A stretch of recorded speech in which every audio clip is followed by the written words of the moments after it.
मेरे अंदर आता है तो लाइक मेरा लाइफ सक्सेसफुल है। तो माता जी एक बहुत ही वरिष्ठ सीनियर भक्त हैं। अ, जब टेम्पल कंस्ट्रक्शन भी नहीं हुआ था तब से माता जी पार्थ आरती मंदिर में सेवा कर रही हैं। वैसे माता जी बाई क्वालिफिकेशन एंड प्रोफेशन एक डॉक्टर है। उन्होंने बीएससी किया है, डिप्लोमा किया है होम्योपैथिक मेडिसिन एंड सर्जरी में, एंड उसके बाद bachelor degree homeopathic medicine and surgery में।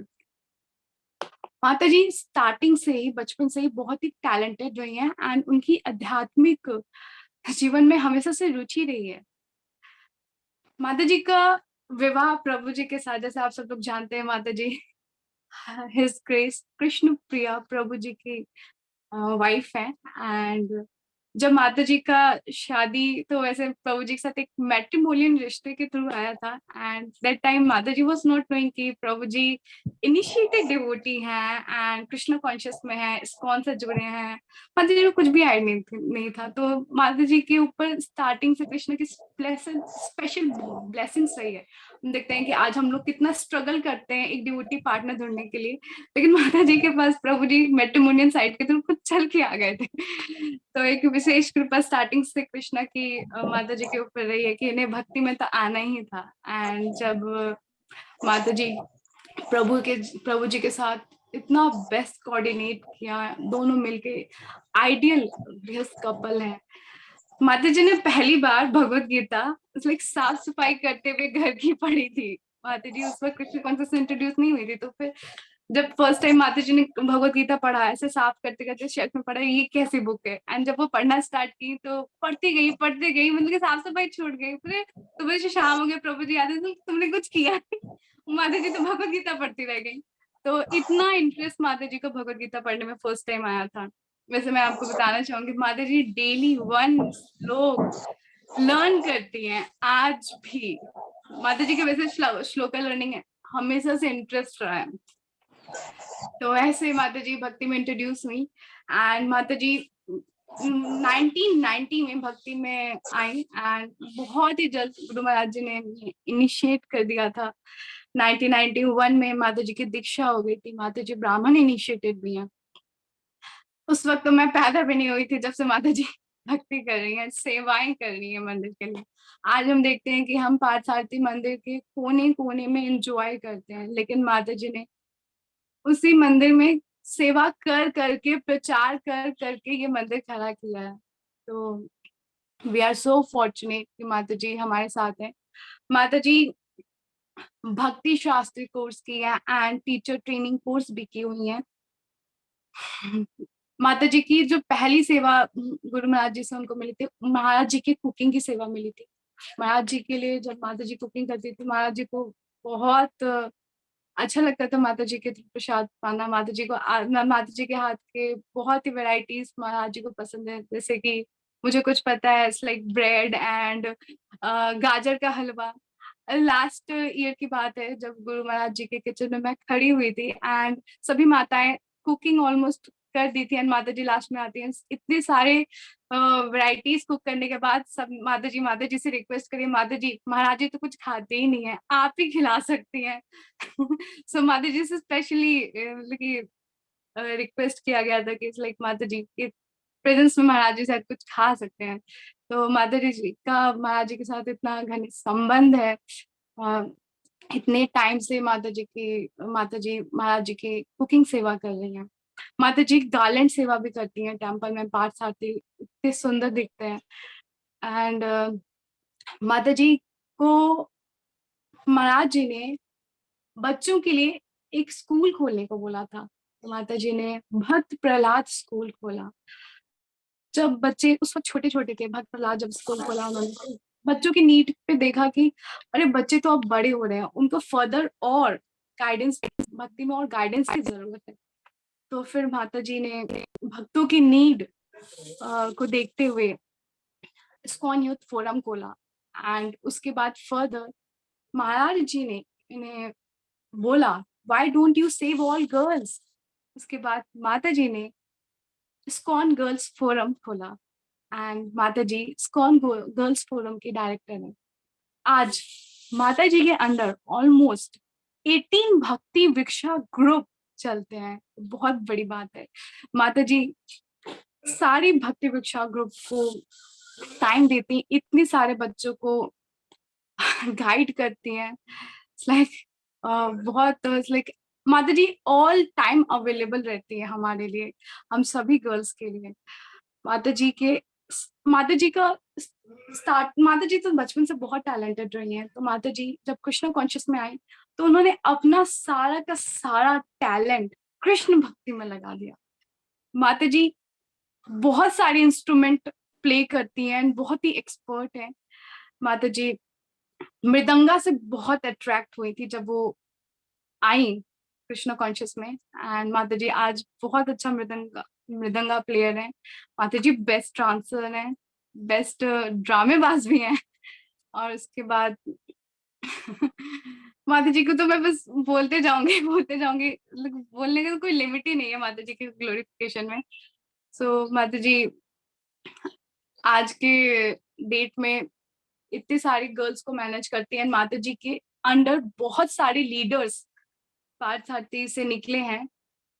आप चाहे फरीदाबाद के टेम्पल प्रेसिडेंट की वाइफ हो या तो विचित्र कृष्ण प्रभु जी की वाइफ हो, सब माता जी के अंडर रही हैं।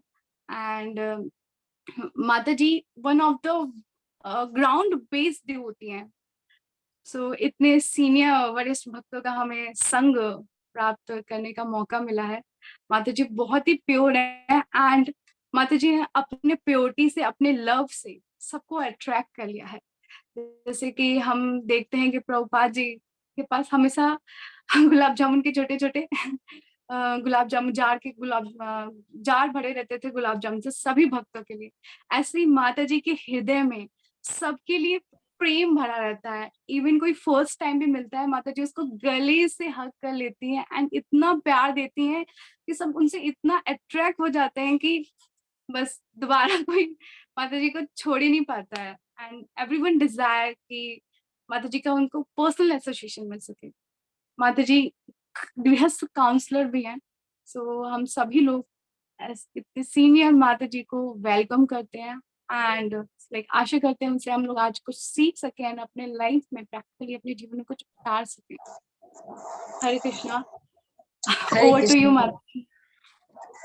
हरे Krishna Deepa, Hare Krishna. Thank you so much. मुझे लग रहा था जैसे मेरी आज व्यास पूजा है। व्यास पूजा ऑफरिंग पढ़ रहे हो आप। इतना सारा ग्लोरिफिकेशन और इतना बड़ा इंट्रोडक्शन, मुझे तो लग रहा था एक पूरा लेक्चर ही है ये तो।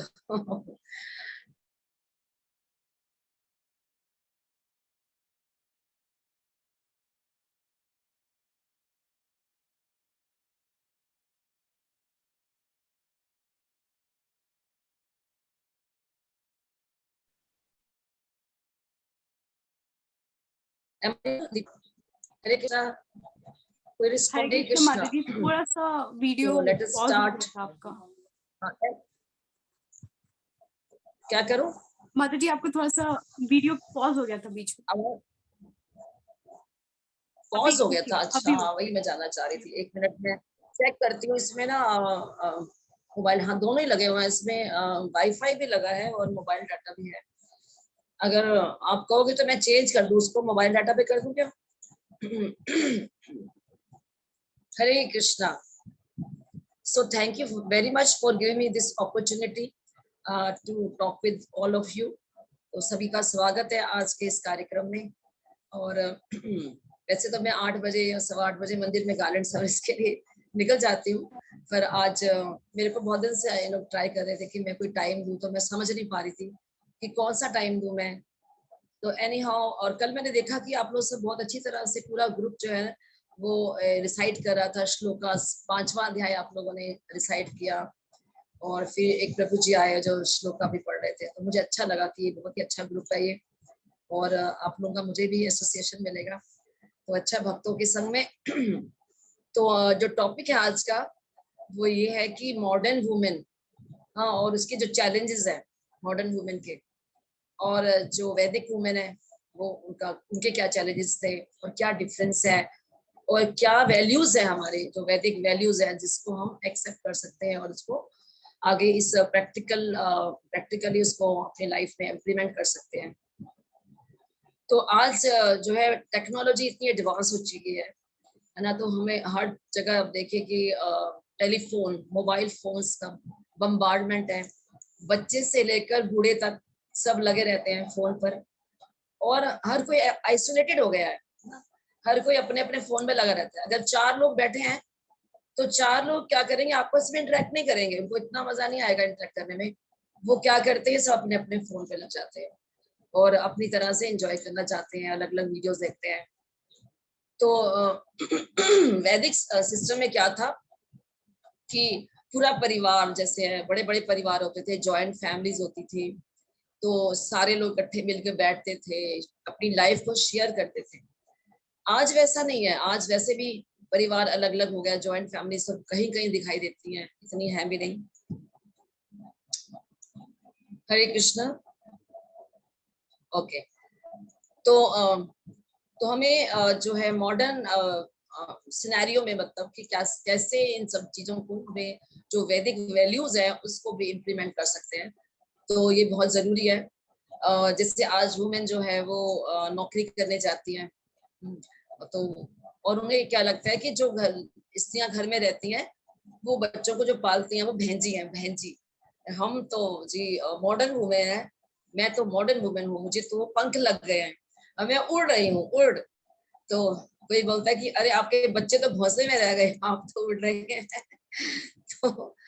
तो मतलब बच्चों की जो परवरिश है, बच्चों को जो वैदिक वैल्यूज है, वो कौन देगा? वो वुमेन तो देगी। सबसे पहली गुरु जो है, स्त्री, जो स्त्री है वो, या माँ जो है, वो बच्चे की सबसे पहली गुरु है। बच्चा जब पैदा होता है तो माँ के पास ही रहता है ज्यादा, वही उनको उसका ध्यान रखती है, केयर करती है, इतना कष्ट सहती है, वो जन्म के समय कितना कष्ट होता है, तो मदर जो है वो सारा कष्ट सहती है। तो जितना आप सेवा करोगे किसी की, उतना ही अटैचमेंट हो जाता है। तो जो 9 मंथ्स तक वो उसको अपने जब गर्भ में रखती है और उसके उसके बारे में सोचती रहती है, उसकी वेल विशिंग के बारे में सोचती रहती है, तो उससे क्या होता है, उसका अटैचमेंट हो जाता है उसके साथ। कहते जो बच्चे हैं वो गर्भ में ही बहुत कुछ सीख लेते हैं, तो इसलिए माता को जब जब प्रेग्नेंट होती है उस समय उसे श्रीमद् भागवतम पढ़ना चाहिए या शास्त्र पढ़ने चाहिए, कि जो भी आप स्टोरीज पढ़ोगे बच्चा जो है वो भी सुन रहा है, माँ के जो विचार है वो बच्चों पर आते हैं। जैसे प्रहलाद महाराज है, उन्होंने अपनी माता के गर्भ में 36,000 साल तक वो अपनी माता के गर्भ में रहे थे, क्योंकि क्याधु जो उसकी मदर है प्रहलाद महाराज की, उन्होंने वरदान लिया था नारद मुनि से कि जब तक मेरे पति लौट कर नहीं आए तो मैं बच्चे को पैदा ही ना करूं, इस तरह से वरदान दिया था। तो उतने 36,000 साल तक नारद मुनि जी अपने क्याधु को अपने आश्रम में ले जाते हैं और वो निरंतर भागवतम सुनाते रहते हैं। तो इसलिए जो प्रहलाद महाराज है, वन ऑफ द महाजन है, 12 महाजन है जिन्हें भगवान के विषय में अच्छी तरह से पता है, उनमें से नारद भी हैं और प्रहलाद महाराज भी हैं। तो प्रहलाद महाराज को पहले से ज्ञान था कि भगवान कौन है। तो षण और अमर्क जो उनके जो टीचर्स थे, वो कोशिश करते थे कि उन्हें वो पॉलिटिकल साइंस और इस तरह की जो मटेरियल चीजें हैं वो सिखाएं, तो राज्य करने में जो काम आए। लेकिन प्रहलाद महाराज वो सब कुछ नहीं सुनते थे, वो उन्हें पहले से जो ज्ञान था वो बोलते थे। तो एक बार षण और अमर्क जो है उन्हें लेकर गए राजमहल में, तो हिरण्यकशिप ने बहुत प्यार से गोद में उठाया प्रहलाद महाराज को और पूछा कि बेटा आपने क्या सीखा आज, गुरुकुल में क्या सीखा? तो वो क्या बोलते हैं, श्रवण कीर्तन स्मरण वंदन पाद सेवनम अर्चनम वंदनम दास्यम साख्यम आत्मनिवेदनम। तो नवदा भक्ति के बारे में बता रहे प्रहलाद महाराज। प्रहलाद महाराज तो 5 साल के समय, और षण अमर्क ने तो सिखाया नहीं उन्हें, तो माता के गर्भ में ही उन्होंने सीखा। तो फिर उन्होंने बहुत गुस्सा आया हिरण्यकशिप को कि ये क्या सीखा, ये षण अमर्क ने क्या सिखा दिया, तो गोद से फेंक दिया और बोला ले जाओ इसको, और इसको जो है राजनीति और ये सारा जो ज्ञान है, सोशियोलॉजी, ये सब हिस्ट्री सब सिखाओ जाके, ले जाओ इसको। और षण अमर्क डर रहे हैं कि महाराज हमने तो नहीं सिखाया ऐसे, हमने तो ये सब नहीं सिखाया। तो किसने सिखाया फिर? तो जाओ ले जाओ इसे, और दोबारा फिर सिखा के आते हैं, सिखा पढ़ा के आते हैं, और दोबारा तो वो शिकायत लेके आता है कि महाराज जब हम इधर उधर होते हैं, जैसे लंच टाइम में कहीं जाते हैं, तो अपने सारे बच्चों को इकट्ठा करके उन्हें भी बिगाड़ है, उन्हें भी विष्णु का भक्त बना रहा है ये। तो प्रहलाद महाराज कहते हैं ना बच्चों से कि तुम खेल कूद में अपना समय मत गवाओ, तुम कृष्ण की भक्ति करो, विष्णु की भक्ति करो। और वो हमको मंत्र भी सिखा देते हैं, ओम नमो भगवते वासुदेवाय। तो इस तरह मंत्र भी सिखा देते हैं वो सारा। तो कहाँ से सीखा प्रहलाद महाराज ने? एक गुरु की आवश्यकता है। तो इसलिए गुरुकुल में भेजा जाता था पहले बच्चों को ना। जब बच्चे 5 साल के हो जाते थे तो माता पिता उनको इतना नहीं सिखा सकते, थोड़ा बहुत जो वैल्यूज दे सकते उन्होंने दिया, उसके बाद गुरुकुल में भेजा जाता था। तो जैसे भगवान कृष्ण ने भी अपने आचरण से बताया कैसे वो संदीपनी मुनि के आश्रम में गए, कृष्ण बलराम दोनों जाते हैं सीखने के लिए, और भगवान राम भी गए गुरुकुल में, चारों भाई गए। तो राजपुत्र जो होते थे वो गुरुकुल में जाया करते थे, ये वैल्यूज दिया करते थे। तो मदर्स जो है वो इसको सपोर्ट करा करती थी, वैल्यूज देती थी। और मदर जो है, मदर का जो स्त्री का जो नेचर है ना, वो बड़ा सॉफ्ट होता है, बहुत सॉफ्ट नेचर होता है।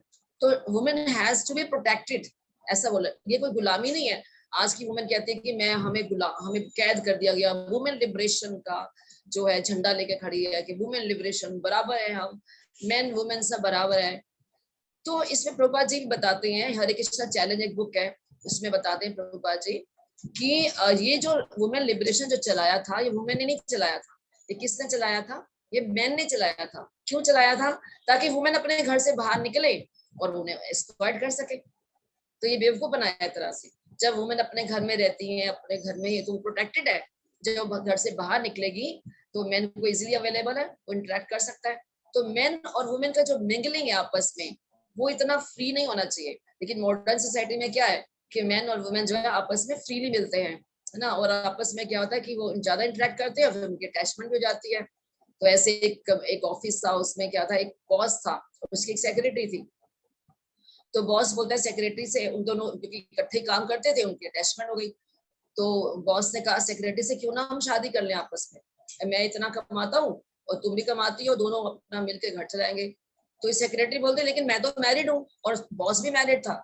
तो कहते कोई बात नहीं, आप भी डिवोर्स ले लो सॉरी, और मैं भी डिवोर्स ले लेता हूँ। दोनों डिवोर्स ले लेते हैं और शादी कर लेते हैं। और दोनों ने डिवोर्स ले लिया और दोनों ने शादी कर ली। तो क्या ये वैदिक सिविलाइजेशन है? क्या ऐसा ऐसा सभ्य समाज मिलेगा हमें? तो क्या हमारा फ्यूचर होगा और कैसे बच्चे पैदा होंगे आगे? तो ये सभ्य समाज नहीं है, ये तो एनिमलिस्टिक लाइफ है, उससे भी गई गुजरी है ना। एनिमल्स क्या करते हैं, है ना, वो क्या करते हैं, ईटिंग, स्लीपिंग, मीटिंग, डिफेंडिंग। वो 4 तरह के कार्य तो हम भी मनुष्य भी करते हैं, पशु भी करते हैं। कहते हैं ना, वो हितोपदेश में लिखा है, एक श्लोक आता है, आहार निद्रा भय मैथुनम सामान्यम एतत् पशु भी नराणाम धर्मो ही केवल एको विशेषो धर्मे नहीं ना पशु भी समाना। कि ईटिंग, मीटिंग, स्लीपिंग, डिफेंडिंग तो पशु भी करते हैं और मनुष्य भी करते हैं। हम लोग थोड़ा और अच्छी तरह से करते हैं। जैसे हम लोग डनलप के गद्दे पे बैठे सो जाते हैं, हाँ, स्लीपिंग में। और जो जानवर है वो कहीं भी गली में कहीं भी सो जाएगा, उसको कोई ऐसा डनलप का बिस्तर नहीं चाहिए। तो और हम जब खाते हैं तो 5 स्टार होटल में खा सकते हैं। और जो एनिमल है वो कुछ भी मिलता है खा लेता है। और जो मीटिंग के लिए हम किसी बहुत अच्छे एसी रूम में, है ना, बहुत अच्छा रूम हम ढूंढने के, लेकिन जो एनिमल्स है उनको कोई शर्म नहीं है, वो तो फ्रीली, वो लोग कोई इनहिबिशन नहीं है उनकी, तो भोग योनि है, कहीं भी कर लेते हैं वो लोग। और डिफेंडिंग, वहाँ जो जानवर है अपने क्लॉज से अपना प्रोटेक्शन करते हैं, अपने दांत से प्रोटेक्शन करते हैं। और हम एटॉमिक बम बना देते हैं। तो लेकिन एक ही खास विशेषता है, वो क्या है, धर्म। हम धर्म को अपना सकते हैं। ये जो भगवत गीता है, श्रीमद् भागवतम है या शास्त्र है, वो हमारे लिए है, हमें फॉलो करना है। एनिमल्स के लिए कुछ नहीं है, उनको कोई फॉलो करने की जरूरत नहीं है, क्योंकि तो भोग योनि, उनको कोई कर्म के बंधन में नहीं बंधना पड़ता। वो तो 84 लाख योनियां है, उसमें से पास होके अपने आप धीरे धीरे करके एक दिन मनुष्य बनते हैं। वो इस तरह से 84 लाख योनियों के बाद भटक के। तो हमें एनिमलिस्टिक लाइफ नहीं जीनी है ना। Society of cats and dogs, Prabhupada कहा करते थे, अमेरिका में कहते थे ये this is the society of cats and dogs, कुत्ते बिल्ली की तरह जीवन जी रहे हैं ना, शुकर कुकर की तरह। तो कोई स्पेशल नहीं जी रहे हम। ये जिज्ञासा नहीं कर रहे हैं व्हाई आई एम सफरिंग, हम क्यों सफर कर रहे हैं, है ना, हमें कष्ट क्यों हो रहा है, ये नहीं सफर करें। और अब भगवान की पूजा क्यों करनी चाहिए ना, जब ये जिज्ञासा करेंगे हमें कष्ट क्यों हो रहा है, हमें करना क्या चाहिए। तो जब हमें ये पता लगेगा कि हमें कृष्णा कॉन्शियस होना है, और जब कृष्णा कॉन्शियस हो जाएंगे तो हम बैक टू गॉड जाएंगे, भगवान के धाम, जहाँ पे ये जन्म, मृत्यु, बुढ़ापा, बीमारी नहीं है, यहाँ पे कोई कष्ट नहीं है ना। तो ये हम लोग, हमें ये जन्म नहीं लेना पड़ेगा, हमारी स्पिरिचुअल बॉडी होगी, हम भगवान के साथ एसोसिएट कर सकेंगे। तो जब हमें ये पता लग जाएगा तो फिर इन सारी सफरिंग से हम निकल जाएंगे। ये मटेरियल वर्ल्ड की जो सफरिंग्स है, ये भौतिक संसार में हमें इसलिए रखा गया, रिफॉर्मेटरी है, हमें प्योरीफाई करने के लिए। तो ये ऐसा कहते हैं कि वुमेन कहती है मैन के बराबर है, हम जैसे मैन करते हैं वैसे हम भी करेंगे।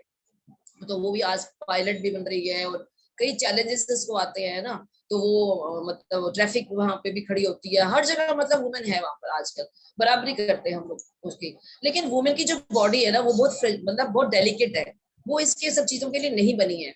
वुमेन की जो जो रोल है, role of the women is कि वो अपने घर को संभाले, अपने घर गृहस्थी को संभाले, उसका पति कमाने के लिए जाए, और जब पति कमा कर आए, घर पे आए, तो उसको स्माइल करती मिले। और क्योंकि बाहर भी बहुत चैलेंजेस होते हैं, तो जब पति घर जाता है तो बहुत तरह की प्रॉब्लम्स आती है, बहुत तरह के वेग होते हैं ना जो वो, और जब वो घर में आएगा तो उसे लगेगा एक घर बहुत पीसफुल घर है, घर का एटमोसफेयर ऐसे बनाए जैसे कृष्ण भक्ति हो, उसमें एक ऑल्टर हो घर में, है ना, वहां पे भगवान की पूजा हो रही हो, भोग लगा हुआ प्रसाद मिले उसको। जब पति घर में आए तो सारी थकान उसकी उतर जाए, जब अपने पति को देखे कि वो स्माइल कर रही है, बहुत अच्छे से कंफर्टेबल है, बच्चे सब बहुत कंफर्टेबल है। तो इस तरह से अगर वो घर का वातावरण होगा तो घर बहुत ही सुखी रहेगा, घर में सब लोग सुखी रहेंगे। लेकिन अगर वुमेन भी काम कर रही है, मेन भी काम कर रहे हैं, दोनों जा रहे हैं जॉब पे, बच्चा बच्चा जो है आया के द्वारा पल रहा है, आया उसे क्या एसोसिएशन देगी, आया क्या सिखाएगी। एक मैंने वीडियो देखा था, उसमें एक बच्चा था, छोटा बच्चा था जो बोल नहीं पाता था, और पति पत्नी दोनों जॉब पे जाते थे। तो जब वो मतलब कई दिनों से बच्चा गुमसुम था, कुछ खा ही नहीं रहा था, तो उन्होंने सोचा कि क्या प्रॉब्लम होगी, हमारा बच्चा खा पी क्यों नहीं रहा। तो उन्होंने जो था कैमरा लगा हुआ था उस घर में, उन्होंने कैमरा लगाया, शायद गुप्त कैमरा लगाया। तो क्या चेक किया कि जो आया थी उस बच्चे को पटक पटक के मारती है, क्योंकि रोता है, जब बच्चा रोता है तो उसको पटक पटक के मारती है। हाँ, और वो बच्चा गुमसुम हो जाता है, और फिर कभी अफीम वगैरह दे देती है ताकि बच्चा सोया रहे। तो बच्चा जो डिप्रेशन में चला गया, छोटा सा बच्चा था वो। तो ये अवेयर करने के लिए ये जो वीडियो था वो वायरल हुआ, ताकि ज्यादा लोग इससे नॉलेज लेंगे। आप बच्चों बच्चों को छोड़ के तो जा रहे हो, आपको पता ही नहीं है कि आपका बच्चा किसके हवाले है, वो उसकी उसका फ्यूचर सिक्योर भी है कि नहीं है, वो क्या सिचुएशन क्या दे रही है उसको, बच्चे को खाने को भी ढंग से नहीं देती है। और एक और मैंने देखा था वीडियो, उसमें क्या होता है कि वो जो बच्चे को छोड़ के जाती है, और वो जो आया थी क्या करती है, बच्चे को ले जाती है और भीख मांगने के लिए यूज करती है उस बच्चे को, भीख मांगने के लिए वो ले जाता है। कोई आता है, हाँ कोई आदमी आता है और उसको ले जाता है, और भीख जब मांगते तो बच्चा जो है उसको अफीम दे देते हैं, और सो रहा है बच्चा और भीख मांग रही है। और जब वो माता पिता को थोड़ा शक होता है, वो घर में आते चेक करते, बच्चा ही नहीं उनका, तो कहते कहाँ है मेरा बच्चा, बताओ, मार थप्पड़ लगाते हैं उसको, आया कि बताओ बच्चा क्या है। तो वो बोलती है कि वो भीख मांगने के लिए मैं उसको देती हूँ, रोज उसको पैसे मिलते हैं इस बात के। बताइए, इस तरह का एक्सप्लोटेशन होता है। तो ये वुमेन लिबरेशन वाले जो मैन है, वो इंस्पायर करते हैं वुमेन को, है ना। हम बराबरी नहीं कर सकते, हमारे रूल्स अलग है। सोल के नाते देखा जाए तो मैन और वुमेन इक्वल है, दोनों को पूरी स्वतंत्रता है भक्ति करने के लिए, भगवान की भक्ति करने के लिए, गुरु की सेवा करने के लिए। सेवा भी जैसे स्त्रियां हैं तो वो भी गुरु की सेवा कर सकती है ना, वो अपने गुरु के लिए कुक कर सकती है ना, उनके लिए गार्डन बना सकती है ना। तो ये इस तरह की सर्विसेज है स्पेशल जो वुमेन ही कर सकती है। और जो मैन है जैसे मेरे प्रभु जी है, वो मेरे गुरु महाराज के पर्सनल डॉक्टर है। तो जब गुरु महाराज से कोई मेडिकल प्रॉब्लम होती है तो प्रभु जी साथ में जाते हैं उनके, अच्छा एसोसिएशन मिल जाता है। और गुरु महाराज के साथ वो कभी कभी महाराज ले भी जाते हैं उन्हें बॉम्बे, कभी कहीं जैसे पटना ले गए। तो इस तरह ट्रेवलिंग करते हैं तो अच्छी तरह से उनको एसोसिएशन मिलता है। तो उनके अपने रूल्स हैं, है ना। वो घर जो बाहर के जो काम है ज्यादातर मैं प्रभु जी को देती हूँ, बोलती आप बाहर का जो काम है जैसे शॉपिंग है या कोई चीज घर में खत्म है तो वो आप करो, मैं घर का काम, मैं घर में रहना ज्यादा पसंद करती हूँ। तो मैं ड्यूटी वर्शिप करती हूँ, कुकिंग करती हूँ, है ना, घर में, और क्लीनिंग वगैरह जो भी मतलब घर का जो काम है वो करती हूँ। और टेम्पल हमारे घर से बहुत पास है, घर के पास है टेम्पल। तो टेम्पल में जाके और मैं सर्विसेज, बाकी सर्विसेज जैसे गार्डन सर्विस है, या गुरु महाराज के लिए कभी कुकिंग करनी है, या गर्ल्स आती हैं, बहुत सारी गर्ल्स आती हैं, लोग कहते हैं जी गर्ल्स आती हैं आप उनको प्रचार करो, तो उन्हें प्रीच करना, उन्हें गार्डन सर्विस में लगा जोड़ देते हैं हम उसको कि चलिए आप माला बनाइए, माला बनाते बनाते जो हमारे पास टाइम होता है उसको प्रचार करते हैं कि क्या क्या आप क्या करते हो, कहाँ से आए हो, कितनी माला, आप कृष्ण भक्ति के बारे में क्या जानते हो। तो वो बोलते कि हमें आईजीएफ में जोड़ दो, तो उनको हम कनेक्ट कर देते हैं। व्हाट्सएप एक ग्रुप बना रखा है, ऐसे दीपा भी है, न्यू गर्ल्स का एक ग्रुप बना रखा है, तो जो ज्वाइन करता है उसको अलग अलग जो नया नया ग्रुप बनता है उसमें हम ऐड कर लेते हैं। अभी एक परमेश्वरी ग्रुप बना है, उस पे 60 से भी ऊपर लोग हो गए हैं, तो अभी हम सोचे फिर एक नया ग्रुप बनाएंगे। तो हमने जितने भी ग्रुप्स है उनका नाम हमने राधा रानी के नाम पे रखा है। जैसे वो राधा रानी का कृपा कटाक्ष है ना, उसमें आता है पैराग्राफ है, मखेश्वरी क्रियेश्वरी स्वदेश्वरी सुरेश्वरी त्रिवेद भारतेश्वरी प्रमाण शासनेश्वरी रमेश्वरी शमेश्वरी प्रमोद काननेश्वरी रमेश्वरी ब्रजेश्वरी व्रजाधिपे श्रीराधिके नमोस्तुते। तो सारे ऑलमोस्ट सारे नाम हो चुके हैं इसमें, कुछ कुछ नाम बड़े बड़े वो हमें भी लगे, जैसे मखेश्वरी भी ग्रुप है ना, मखेश्वरी क्रियेश्वरी भी है, स्वदेश्वरी भी है, सुरेश्वरी भी है। इस तरह से हमने बहुत सारे ग्रुप बनाए हैं, जिससे कि हम इन ग्रुप्स में जब हम उनका नाम बोलेंगे कि कौन से भक्ति रिश्ते हैं आप, तो बताएंगे कि हम इस भक्ति रिश्ते हैं या उस भक्ति रिश्ते हैं। तो फिर उस भक्ति रिश्ते के द्वारा उनको प्रीचिंग होती है। जो लीडर अलग अलग लीडर्स हैं बहुत सारे, तो ये सर्विसेज जो है वो वुमेन कर सकती हैं। घर बैठे बैठे आप ऑनलाइन प्रीचिंग कर सकते हैं आप, है ना, या ऑफलाइन भी कर सकते। पहले तो ऑफलाइन ही होता था जब लॉकडाउन नहीं लगा था, तो जितने लीडर्स बने ऐसे ही बने हैं ये ऑफलाइन के द्वारा। नीचे हमारे घर के नीचे बेसमेंट है बहुत बड़ा, एक्चुअली सबसे पहली बिल्डिंग है जहाँ हम रहते हैं, सबसे पहली बिल्डिंग है जो हमने 4 डिवोटीज से उन्होंने मिलकर ये वाली बिल्डिंग खरीदी, मतलब जमीन खरीदी थी, फिर एक एक फ्लोर बना दिया। तो इस तरह से हमने ये जो है खरीद लिया था, और जो बेसमेंट था हमने टेम्पल को डोनेट कर दिया था। तो बाद में उसमें कुछ प्रॉब्लम आ गई थी, पानी वानी भर गया था, तो फिर इस बेसमेंट को फिर हमने कंस्ट्रक्ट कराया था, मेरे प्रभु जी ने डोनेशन लाकर। तो तब से फिर ये आईजीएफ की टीचिंग के लिए, या जिससे मुझे ड्रामास कराने, हाँ ड्रामास का भी बहुत बड़ा रोल रहा है कि जब इस्कॉन में जितने भी ड्रामास होते थे इस्कॉन दिल्ली में, तो मतलब चाहे वो सीता नवमी हो, चाहे वो जन्माष्टमी हो, चाहे वो नरसिंह चतुर्थी हो, सारे के सारी जितनी भी जो ड्रामास होते थे वो सब लड़कियां ही करती थी। जैसे राम का रोल भी लड़की करेगी, वो क्योंकि ड्रामा की डायरेक्टर मैं थी बहुत साल पहले, तो काफी साल मैंने ड्रामास भी किए हैं। और उसमें अगर मान लो कोई रोल ऐसा डिफिकल्ट होता था जो नहीं कर सकते थे, कोई बच्चे नहीं कर पाते थे, तो वो रोल मुझे करना पड़ता था। तो मुझे याद है मैंने एक बार लाल किला पे ड्रामा हुआ था, तो मैंने विश्वासु का रोल किया था वहां पर। वो जो होता है जगन्नाथ की उसमें ड्रामा में है, तो वहाँ पे विश्वासु का रोल करना मेन रोल है, हालांकि मेल का रोल है, वो बहुत डिफरेंट रोल था। एक बार ब्राह्मण का रोल करना पड़ा था, जो जगन्नाथ मिश्र के घर में आता है ब्राह्मण। तो इस तरह के कई जो रोल्स होते थे, मैं भी बहुत बहुत इन्वॉल्व होती थी, क्योंकि उसमें क्या होता था कि ड्रामास करने में क्या होता था कि आपको सारे शास्त्रों को खंगालना पड़ता था, कि आपको वो ड्रामा के जो डायलॉग्स है वो लिखने हैं। तो उस लिखने के चक्कर में क्या होता था, मैं चैतन्य चरितमृत पढ़ रही हूँ, है ना, मुझे प्ले कराना है, तो मुझे उसके वो एग्जैक्ट वही डायलॉग चाहिए, या मैं भागवतम में से ले रही हूँ तो मुझे डायलॉग चाहिए। तो इस तरह से क्या हो गया था, मेरी भी अच्छी रीडिंग हो जाती थी उसमें से ना।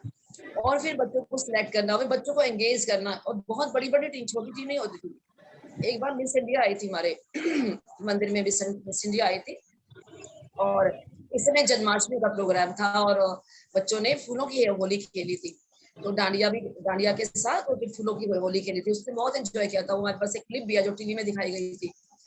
तो उसमें सबने जो गर्ल्स थी सबने सब इन्वॉल्व थे, कितने सारे बच्चे थे, 30 के करीब मेरे ख्याल से चिल्ड्रन हो गए। और एक बार हमने मोती की लीला की थी, मतलब ये मोती लीला भी बहुत अनोखी थी, पहली बार मैंने पढ़ा था इसे कि कैसे भगवान श्री कृष्ण ने मोती उगाए थे। और फिर इस तरह से कितनी सारी लड़कियां जो है वो गोपियां बनी, और कितनी सारी लड़कियों ने उसमें पार्टिसिपेट किया, डायलॉग्स बोले। इस तरह से उनका टैलेंट को जो है ना वो निखार करने का टाइम मिलता है, समय मिलता है, मौका मिलता है। तो हमें हमारे पास जो भी टैलेंट्स है, पहले मुझे समझ में नहीं आती थी कि इसका एंड कहाँ होगा। मुझे लगता था कि मेरे हस्बैंड पूछेंगे तुम्हें काम करना आता है या नहीं आता है, तो मैं क्या सोचती थी कि मैं कैसे बोलूंगी कि मुझे नहीं आता है। तो मुझे ये मैं सुन नहीं सकती कि मुझे नहीं आता, तो मुझे सीखना है। तो मैं वुमेन्स एक मैगजीन थी, उसमें से मैं मतलब निटिंग और डिजाइन सब निकाल के करा करती थी, बैठ जाती थी। हालांकि मेडिकल की तैयारी कर रही थी, मेडिकल पढ़ रही थी, मतलब बीएचएमएस कर रही थी उस समय में, बीएचएमएस बहुत टाइम लग गया था मुझे। बीएससी में पहले 3 साल लगे, फिर डीएचएमएस में 4 साल, और फिर हमारा फर्स्ट बैच है डिग्री का। हमारे जो स्टूडेंट थे, जो क्लासमेट से, उन्होंने जाके बोर्ड में, होम्योपैथिक बोर्ड में जाके आराम है करा दिया, तो बीएचएमएस किया। तो इस तरह से ये बीएचएमएस हो गया बाद में।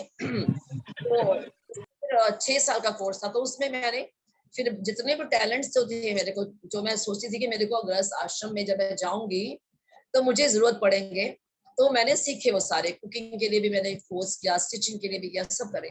11th क्लास से शुरू हो गई थी। तो इस तरह से मेरे को काफी कुछ आ गया, लेकिन मुझे लगा कि इसका एंड क्या है।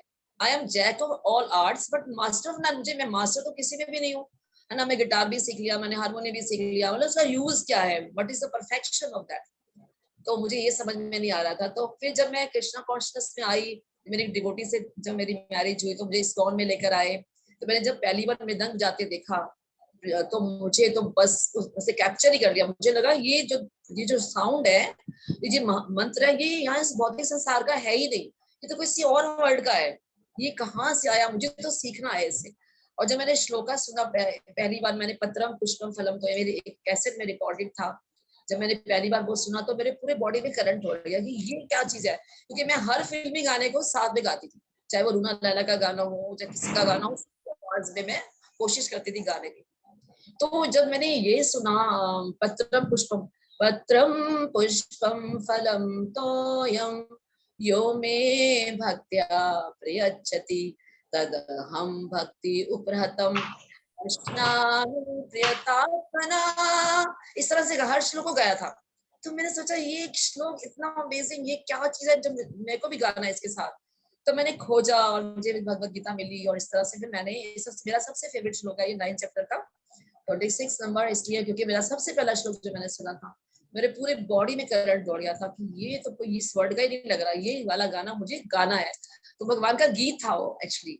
और हो सकता है मेरा कोई कनेक्शन हो पिछले जन्म से भगवत गीता के साथ, आई डोंट नो, कि मैं जानती नहीं। जो भी हम भक्ति करते हैं आज ऐसा कहते हैं कि इसका कनेक्शन कोई हमारा लास्ट बर्थ से, हम लास्ट बर्थ से भक्ति करते आ रहे हैं, और हमारी भक्ति कहीं अधूरी है और भगवान हमें दोबारा मौका देते हैं, ऐसे लोगों से मिलवा देते हैं, भक्त से शादी कर देते हैं, या जिस ऐसे बच्चे हैं जिनकी भक्ति अधूरी रह गई तो उनके माता पिता भक्त होते हैं, तो उस घर में पैदा होते हैं।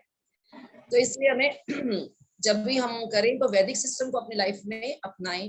आज हम जो प्रैक्टिकल टिप्स मैं ऐसे दे सकती हूँ कि जब विवाह हो तो हाँ, एक डिवोटी से ही मैरिज करनी चाहिए, मेरा तो ऐसा मानना है। क्योंकि किसी को भक्त बनाना इतना आसान नहीं है, इट्स नॉट पॉसिबल, बहुत डिफिकल्ट होता है।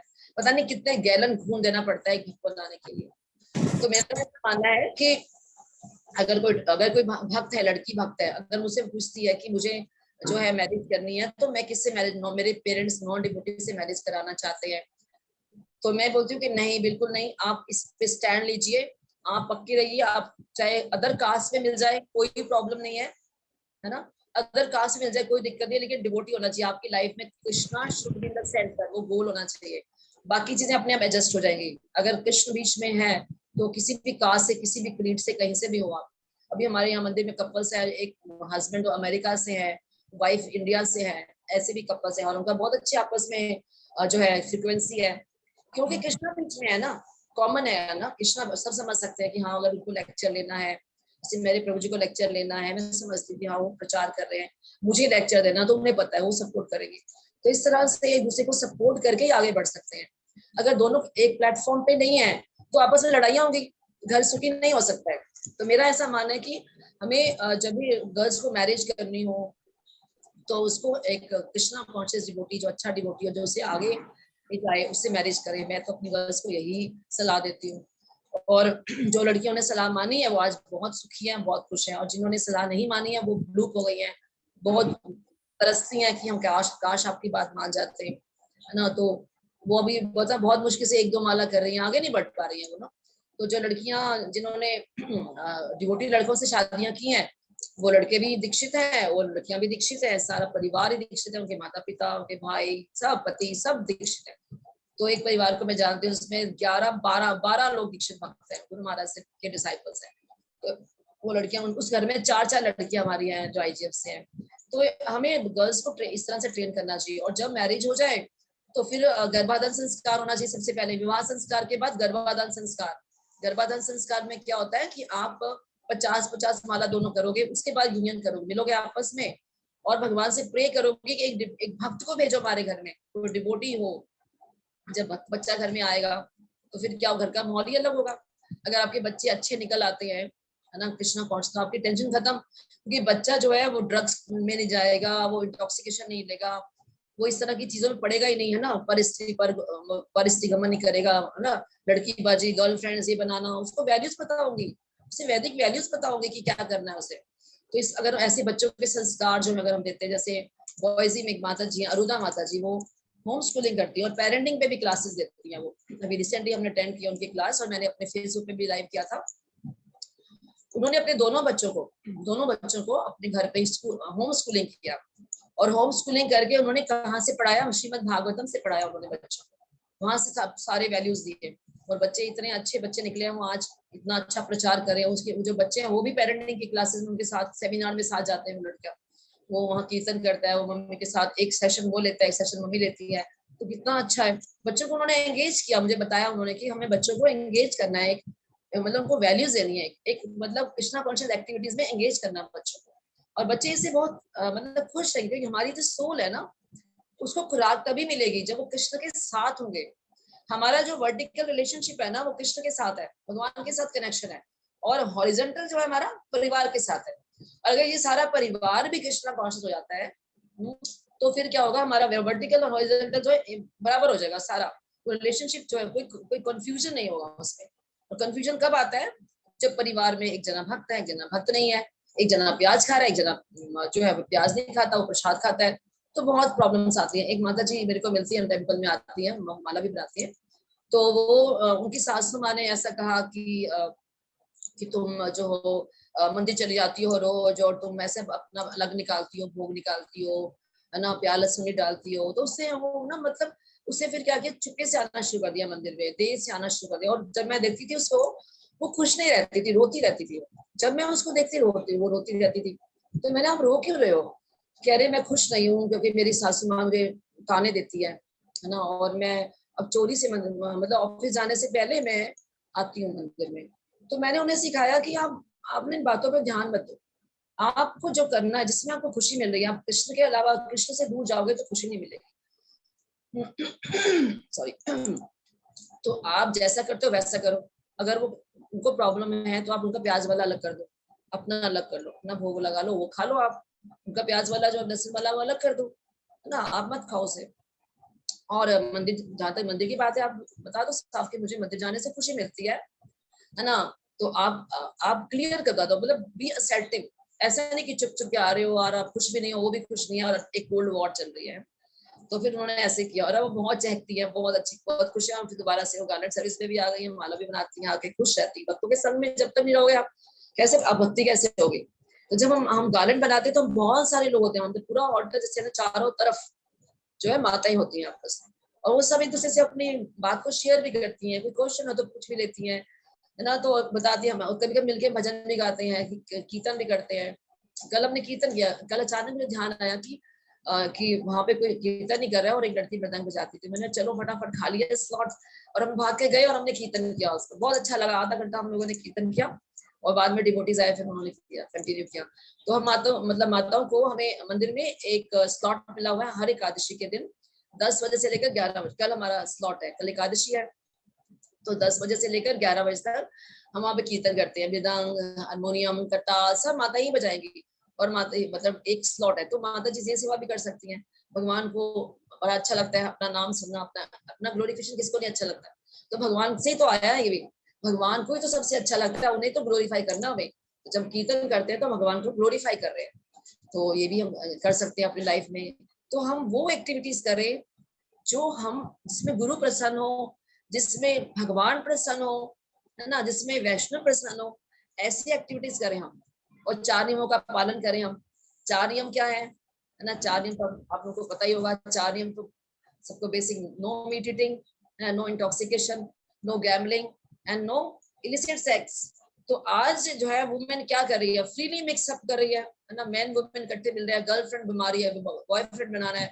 तो आपकी जो मैरिड लाइफ है उसमें प्रॉब्लम्स आती हैं, वो गर्लफ्रेंड बॉयफ्रेंड आपको तंग करते हैं, बाद में परेशान करते हैं या ब्लैकमेल करते हैं। मेरा नाती अभी आया आज, हरे कृष्णा, आज हरे कृष्णा। अभी आ जाए ये कैसे बेटा, ठीक है ना, ठीक है, मैं भी क्लास में अभी आता, ठीक है। तो जो गाड़ी जाती है ना गार्लैंड फ्लावर लेने के लिए, पास में घर है उसका, मेरी बेटी का, तो उनका बेटा है ये आज। तो ये मैं बता रही थी कि जो फ्री मिक्सिंग में क्या होता है, जैसे वुमेन को बताया गया वो बटर के समान होती है, सॉरी वो अग्नि के समान है, और जो मैन है वो बटर है। तो जब अग्नि जहाँ पे जलेगी, बटर पास में होगा, तो बटर जो पिघल जाएगा। तो वुमेन जो है माया है किसके लिए? मैन के लिए, और मैन के लिए माया है वुमेन। तो वुमेन को अपने आप को ऐसे प्रेजेंट करना है ताकि वो एजिटेट ना करे मैन को, है ना। तभी उधर अपना सिर कवर करके रखो, है ना, अपने शरीर के जो पार्ट्स हैं उसको ढक के रखो। तो मेरे जो शिक्षा गुरु थे उन्होंने मुझे सिखाया कि जब वुमेन सिर ढक के रखती तो बड़ी आदरणीय लगती है। बस एक ही सेंटेंस उन्होंने बोला कि उनको देख के भोगने का मन नहीं करता है, उनको बड़ा आदर आता है, उनको देख के रिस्पेक्ट मिलती है। तो पहले की वुमेन को रिस्पेक्ट मिलती थी, है ना, वो लोग सिर ढक के रखते थे, बड़ों से सिर ढक के रखते थे, हमारा कल्चर था ये, है ना, ये कल्चर था हमारा। यानी ये नहीं था कि एक्सप्लॉइट किया जा रहा है वुमेन को या उनको गुलाम बना दिया, नहीं, वुमेन को प्रोटेक्ट किया जाता था, उन्हें गुलाम नहीं बनाया था। जैसे जब रावण आया था सीता को हरने के लिए, तो सीता महारानी अकेली थी घर के अंदर, है ना, तो वो जो स्त्रियां होती है बड़ी कोमल होती हैं, तो उसने सोचा कि ब्राह्मण आया है, और वो कह रहा कि अगर आप मेरे को भिक्षा नहीं दोगे तो मैं जा रहा हूँ। तो कोमल हृदय है, तो लक्ष्मण रेखा को पार करके बाहर आ गई, और रावण ने चुरा लिया सीता जी को, और पूरा युद्ध हुआ। पूरा राम जी ने सीता जी को वापस लाने के लिए कितना बड़ा जो है युद्ध किया, रामायण में आपने देखा, आपको पता ही है। ऐसे ही जो थी द्रौपदी के पीछे, जब द्रौपदी का चीरहरण हुआ था, तो उसके पीछे पूरा महाभारत की रचना हो गई, और सारे पांडवों ने फिर पूरा कौरवों का नाश कर दिया, है ना। तो जब उसका जब अपमान होता है, ये अपमान जो है भगवान भी सहन नहीं करते, और पूरा का पूरा वंश का नाश हो जाता है। इस तरह से रावण का भी नाश हुआ, उधर से कौरवों का नाश हुआ। जो भी अधर्म का कार्य करता है उसका नाश होता ही होता है। तो इस तरह से मैं ये कहना चाह रही थी कि हमारे जितने भी टैलेंट्स हैं, अगर हम उनको भगवान की सेवा में लगा देंगे तो दैट इज परफेक्शन। तब मुझे समझ में आया, हो दैट इज परफेक्शन। तब गुरु की सेवा में लगाए, भगवान की सेवा में लगाए। तो ऐसे कल हम लोग गार्लैंड बना रहे थे, तो उस समय गुरु महाराज आए, वो कीर्तन कर रहे थे, गुरु पूजा गा रहे थे गुरु महाराज। छोटा सा पास टाइम मैं बताना चाहूंगी, शेयर करना चाहूंगी। तो मैंने जल्दी से आके बोला सब बच्चों को कि जल्दी से फटाफट महाराज के लिए माला बनाओ। गुरु महाराज तो मंदिर में ही है, कीर्तन कर रहे हैं, उनको माला बना देंगे। तो बच्चों ने शुरू कर दिया, और मैं देखा कि कीर्तन तो बंद हो गया, और गुरु महाराज जो है अब जो प्रणाम कर रहे हैं मंदिर में, अब बस चले जाएंगे। तो मैंने एक लड़की को बोला पूरा ध्यान रखो गुरु महाराज कहाँ जा रहे हैं, किधर जा रहे हो, तब माला बना। तो मैंने फटाफट माला पकड़ ली और जल्दी से माला बनाने लगे हम। जब तक वो माला बनी तब तक गुरु महाराज तो चले गए। तो मैंने वो माला ली और प्रभुपाद के चरणों में लगाई, और टेम्पल कमांडर से पूछा कि महाराज जी कहाँ गए हैं। तो बोले कि महाराज तो अभी वॉक पे जाएंगे और अभी अपने रूम में गए हैं। तो मैं कहा फिर तो भी चांस है। तो मैं महाराज के रूम में गई। वहां जब मैं गई तो एक भक्त खड़ा था बाहर, तो मैंने उससे बोला कि प्रभु जी महाराज का है। बोले महाराज वॉशरूम है। तो मैं कहा अच्छा ये गार्लैंड है, और जब महाराज वॉशरूम से आए महाराज को गार्लैंड बना देगा। तो बोलते ठीक है। तो वो गार्लैंड के खड़ा हो गया। अब महाराज वॉशरूम के अंदर है और मैं बाहर आ गई दरवाजे में। कहा मैं खड़ी होंगी तो महाराज थोड़ा सा ऑकवर्ड फील करेगा कि मैं सिर्फ गार्लैंड बनाने के लिए ऊपर से आई हूँ, वेट कर रही हूँ। मुझे कुछ काम तो था ही नहीं, ना कुछ सर्विस थी। तो मैंने क्या किया, दरवाजे के बाहर खड़ी हो गई और दरवाजे का मतलब दरवाजा थोड़ा सा इतना सा बस खोल लिया, और मैं झांक रही हूँ वहां से कि महाराज अभी निकलेंगे वहां से, वो गार्लैंड बनाता कि नहीं बनाता, मैं अपने आंखों से देखना चाहती हूँ। मैं खड़ी रही वहां पर, मैं खड़ी हूँ देख रही हूँ महाराज अभी थोड़ा टाइम लगा रहे थे शायद आने में। तो मेरे मन में आ रहा था कि मैं जाऊं, चली जाऊं या खड़ी रहूं, क्या करूं। तो मैंने खड़े रहते हैं, देख के जाते हैं क्या होता है। फिर महाराज जी 5 मिनट के बाद महाराज जी आए, और वो लड़के ने मैंने उस लड़के को बता दिया था कि बता देना वो माता जी आई थी और उन्होंने गार्लैंड दिया। तो मुझे आवाज तो नहीं आ रही थी क्या कन्वर्सेशन चल रही है, लेकिन हाँ उसने माला पहनाई, गुरु महाराज से वो बात कर रहा है, और फिर उसने माला पहना दी। और महाराज जब एकदम मुड़े थोड़ा सा इधर को मेरी तरफ, और मैंने देखा महाराज ने गार्लैंड पहनी है। इतनी सेटिस्फेक्शन हुई मुझे, इतनी मैं खुश हो गई कि थैंक यू गुरु महाराज, आपने स्वीकार कर ली हमारी सेवा। एक जने की सेवा नहीं, बहुत लोगों की सेवा होती है। कई लोग स्टार्ट करते हैं, कई उसमें ऊपर की मिलाते हैं, सब जोड़ जाड़ के माला बनती है। तो 5-6-7 डिवोटीज के हाथ लगते हैं उसमें। तो इतनी खुशी मिली ना, इतनी खुशी मिली कि गुरु महाराज ने एक्सेप्ट कर लिया सर्विस हमारी। और महाराज को मैं देख लिया कि अच्छे से गार्लैंड पहनी, अच्छी लग रही है। तो मैं आई, बहुत खुश हो गई। मैं आई ऊपर और सबको बताया कि नहीं महाराज है गार्लैंड पहन ली। तो बोला आपने देखा था? मैंने कहा हाँ मैं देख कर आई हूँ, और मैं खड़ी रही हूँ। और जब तक उन्होंने थोड़ा सा दरवाजा इतना सा खोला हुआ था मैंने, और देखा।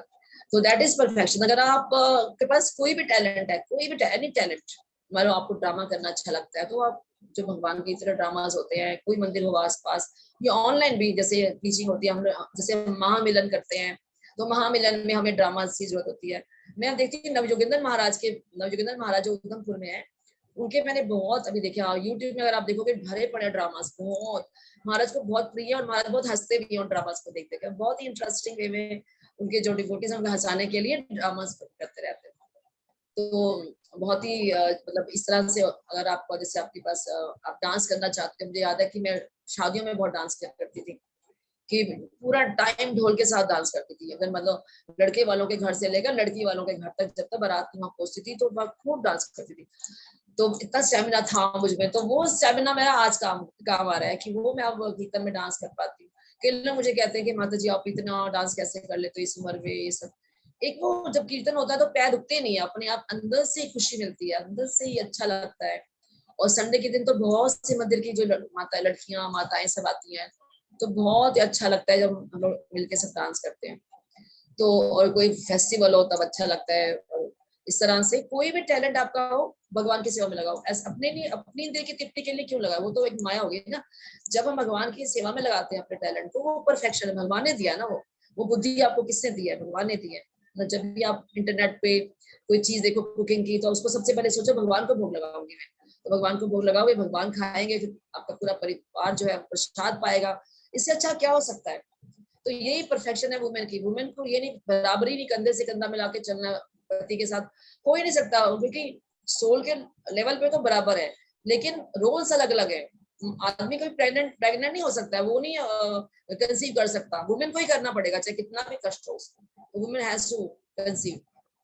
तो और बच्चे की जो लालन पालन है, तो मैन को इतना अटैचमेंट नहीं होता है, वुमेन को ज्यादा होता है, क्योंकि उसने 9 महीने उस कष्ट सहा है। जितना ज्यादा कष्ट, जो जितना सेवा करेगा उतना ही उसका अटैचमेंट होगा।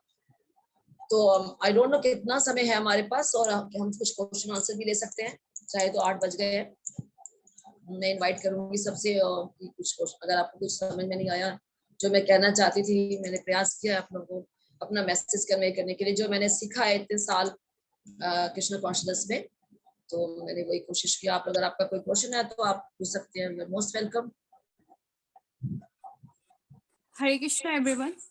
सो आप सभी लोग से अनुरोध है कि अगर आप लोग के पास कोई डाउट है, कोई प्रश्न है, तो आप लोग चैट बॉक्स पे लिख सकते हैं, या अपने आप को अनम्यूट करके आप माता जी से डायरेक्टली पूछ भी सकते अनम्यूट करके, कि मैंने चश्मा नहीं लगाया, मुझे पढ़ा भी नहीं जाएगा मुझसे, मैंने अभी लगाया नहीं स्पेक्स, हैं। तो अगर मेरे कोई को चैट पे लिखते हैं आई विल रीड, अनम्यूट करके आप अदरवाइज बोल आप देंगे तो लोग ज्यादा बेस्ट है अच्छा है। अनम्यूट करके शेयर कीजिए अपने क्वेश्चन। हरे कृष्ण माता जी, दंडवत प्रणाम। धन्य भावना। प्रणाम। हरे हाँ, कृष्ण माँ, हरे कृष्ण। हाँ। माँ, मेरा एक सवाल था, इससे थोड़ा हट करके है। जैसे सपोज हम किसी डिवोटी के साथ एसोसिएशन में हैं और हम हाँ। उनसे रेगुलर बात कर रहे हैं, और मान लीजिए वो मतलब लाइक उनका एक बिहेव ऐसा हो रहा है कभी कि मतलब मैं कैसे आप बोलूं, किसी के मतलब परिवार में किसी के बारे में क्रिटिसाइज कर रहे हैं, तो हमें उसे कैसे रिएक्ट करना चाहिए? क्या हमें उनसे बात कम कर देनी चाहिए, या हम मतलब उनके टच में रहें? मतलब कन्वर्जेशन का मोड जो होता है ना, मतलब धीरे धीरे उसमें चला जाए, यदि क्रिटिसिज्म में या किसी की बुराई में, तो हम उसे कैसे डील करें माता जी, ताकि भक्त हमारे साथ वैष्णव अपराध भी ना हो और हम उस चीज को कंट्रोल भी कर सकें? देखिए, आपको जो वैष्णव अपराध जो सुन भी रहे हैं ना आप, तो आप भी उसके भागी बन जाएंगे ना। तो आपको सबसे पहले तो स्टॉप करना उसको। आपको ऐसा मतलब वो एसोसिएशन, मतलब अगर वैसे वो अच्छे डिवोटी हैं हाँ, और हाँ, लेकिन निंदा कर रहे हैं, लेकिन हाँ, हाँ, तो उन्हें भी रोकना है, और या तो वो स्थान छोड़ दे आप। अब बहाना लगा दिया, जो मुझे काम याद आ गया, मेरा फोन आने वाला है या कोई आने वाला है, आप वो समझ जाएंगे आप पीछे उससे। ओके, आपको ओके। सुनना नहीं है निंदा, या हाँ, बोले कि क्योंकि फिर प्रभु, हम भी वैष्णव अपराध के भागी बन रहे हैं, हम सुन रहे हैं, हम कुछ मुंह से हमारे निकलेगा। नहीं, बिल्कुल नहीं सुना, आपकी भक्ति जो खराब हो जाएगी। आपकी अपराध, आप उस अपराध में आप भी शामिल हो जाएंगे। पहला अपराध है ना, आपको फिर हाँ। हरि नाम में रुचि नहीं आएगी। आप भी उस एंगल से देखने लग जाओगे क्रिटिकली ना किसी को। हमें हम्म। क्रिटिसाइज करनी नहीं है। जैसे युधिष्ठिर महाराज थे और दुर्योधन को बोला गया कि आपसे अच्छा कोई व्यक्ति है वो ढूंढ के लाओ। युधिष्ठिर महाराज से बोला कि आप युधिष्ठिर महाराज से भी बात बोली गई, तो युधिष्ठिर महाराज ने बोला कि मेरे को, मैं सबसे निम्न हूँ, मेरे को अपने से बुरा कोई, युधिष्ठिर महाराज से कहा आपसे बुरा कौन है, वो ढूंढ के लाओ। दोनों ही खाली हाथ आ गए। युधिष्ठिर महाराज कहते हैं कि मेरे को अपने से बुरा कोई लगा ही नहीं, मैं सबसे लो हूँ। और दुर्योधन कहता है मुझसे अच्छा कोई है ही नहीं, मैं सबसे अच्छा हूँ, उसे अपने ज्यादा अच्छा कोई लगा ही नहीं। तो मतलब यह है कि जो क्रिटिकली देखते हैं लोगों को, तो उनका एंगल वैसा हो जाता है। वो जो कहते हैं जैसा होगा संग वैसा होगा रंग, तो वो रंग आप पे चढ़ जाएगा, आप भी क्रिटिकली वैसे क्रिटिसाइज करने लग जाओगे या वैसे ही मजाक उड़ाने लग जाओगे लोगों का, तो उससे भक्ति खराब हो जाएगी। अनजाने में भी हम किसी का अगर मजाक उड़ाते हैं, अनजाने में भी, है ना, अगर मान लो किसी डिवोटी को लगता है कि उससे आपने उसका मजाक उड़ाया, तो आपके जो लीला स्मरण सब बंद हो जाएगा। ऐसे एक है ना कथा आती है समझाने के लिए वैष्णव अपराध के बारे में। एक ऐसे भक्त होते हैं जिनको भगवान की लीला दिखाई देती है, और वो लीला में क्या देख रहे थे कि राधा रानी फूल चुन रही है, और वो फूल चुन रही, तो एक डाली बहुत ऊंची है ना, हाँ वो उसे पकड़ नहीं पा रही है। तो कृष्णा जो छुप के बैठे हुए हैं उस पेड़ के अंदर, तो उस डाली को नीचे कर देते हैं। तो राधा रानी उस फ्लावर को पिक करने के लिए उस डाली को पकड़ लेती है, और भगवान छोड़ देते हैं। तो छोड़ देते हैं तो राधा रानी लटक जाती है, राधा रानी। तो ये देख लीला देखकर वो भक्त हंसने लग जाते हैं। और उसी समय एक भक्त वहां से जा रहा होता है, जिसके पैर में जो है वो लंगड़ा होता है, वो तो एक पैर से लंगड़ा होता है, तो वो लंगड़ा के चल रहा होता है। तो वो ये समझ लेता है कि ये भक्त मुझ पे हंस रहा है, हालांकि उस भक्त को उसने देखा ही नहीं, वो भक्त कब आया और कब निकल गया। तो अब क्या होता है, ये वैष्णव अपराध हो गया, हालांकि अनजाने में हुआ, उससे जानबूझ के तो नहीं किया, उसे तो पता ही नहीं कौन वहां से निकला, और वो उसको लग रहा है ना कि हाँ हंस रहे हो, तो हंसा ही नहीं। सिर्फ एक एग्जाम्पल दिया गया समझाने के लिए कि वैष्णव अपराध कितना घोर है। तो उस समय फिर वो उसकी लीला स्मरण, लीला सब बंद हो गई, लीला नहीं दिख रही है उसको, वो बड़ा परेशान हो गया कि मेरे को भगवान की लीला दिखाई नहीं पड़ रही है ना, नाम रूप गुण लीला, भगवान की लीला दिखाई देती है तो बहुत आप भगवान से एसोसिएट करते हो। तो उससे फिर एक वैष्णव, सीनियर वैष्णव से कंसल्ट किया कि मैं क्या करूं। तो उन्होंने बोला कि आप सारे डिवोटीज को अपने घर पे इनवाइट करो प्रसाद के लिए। तो सारे भक्तों को बुलाया गया प्रसाद के लिए, सारे भक्त आए, लेकिन वो वाला वैष्णव नहीं आया। तो उससे बोला वो कौन नहीं आया चेक करो, तो देखा एक वैष्णव है जो नहीं आया। तो फिर उसके पास गए, ये जो भक्त है उनके पास गए, बोला कि आप मैंने आपको इनवाइट किया था, आप क्यों नहीं आए। तो बोलते तुमने मेरा मजाक उड़ाया था, तुम हंस रहे थे। फिर उसने समझाया कि नहीं भाई मैं तुम अच्छा वो मतलब उसमें हंस रहा था। तब उसने सोचा वो मुझसे गलती हुई, दोनों ने क्षमा मांगी, वाचा गलती करा, और उनकी दोबारा से लीला शुरू हो गई, स्टार्ट हो गई। तो ये एग्जाम्पल इसलिए बताया गया कि बताने के लिए अनजाने में भी अगर हमसे वैष्णव अपराध, अगर जानबूझ के किसी का अपराध करेंगे, हमें पता है कि पहला अपराध है आपकी निंदा नहीं करनी चाहिए, है ना, चुगली नहीं करनी चाहिए। क्या मिलेगा उसको, वो गुण, फिर उसकी जो बुराई हमारे में आ जाएगी, उसके जो अच्छे कर्म है ना, वो हमारे अच्छे कर्म उसको चले जाएंगे। अगर हम किसी की बुराई करते हैं ना, तो हम अपने गुड कर्मा दे देते हैं, और हम किसी की तारीफ करते हैं, अगर हम किसी की तारीफ करते हैं तो हम उसके गुड कर्मा हमें मिल जाते हैं, पता है आपको, तो हम क्यों थैंक यू थैंक यू, आपने बहुत अच्छे से समझा दिया। ये बेस्ट तरीका है कि हम उनको फिर टाल दें कि अभी हम बिजी हैं या इस तरह से। आपने थैंक यू थैंक यू, बहुत अच्छे से आपने। वहां से खिसक जाओ, आप खिसक जाओ, बिल्कुल वहां से लीव कर दो, उस जगह से छोड़ दो, वो जगह बोला मेरा फोन आ रहा है या मेरे को मैं बिजी हूँ या कुछ, अवॉइड करो उसको, ठीक है ना। हरे कृष्णा। अगर वैसे तो कहते हैं जीवा शिल्पी काट माता जी, जीवा तो नहीं काट सकते ना किसी के भी हाथ कर रहा हो, जीवा कैसे काटोगे, शास्त्रों में तो कई बातें लिखी है ना। या तो उसको वही प्रताड़ित करो उसको, अगर आप सीनियर और वो जूनियर है तो तब तो कह सकते हो देखो आप ऐसे मत कीजिए, बहुत बड़ा अपराध है, क्यों कर रहे हो आप ऐसे, है ना। मैंने समझना चाहता, मेरे साथ ये बातें डिस्कस मत करो आप प्लीज, ऐसे हाथ जोड़ के कह सकते हो आप प्लीज, आप ये बातें मुझे अच्छी नहीं लगती है, मेरे सामने मत डिस्कस करो अगर जूनियर है। लेकिन आप जूनियर हो वो सीनियर है, तो कैसे कह सकते हो, एक और अपराध हो जाएगा आपके लिए ना, बिल्कुल तो कह नहीं सकते जगह छोड़। ठीक है। ओके, किसी का हाँ ये प्रश्न हाथ खड़ा किया किसी ने, आप पूछ सकते हैं हरे नेक्स्ट कृष्ण क्वेश्चन। माता जी, दंडवत प्रणाम।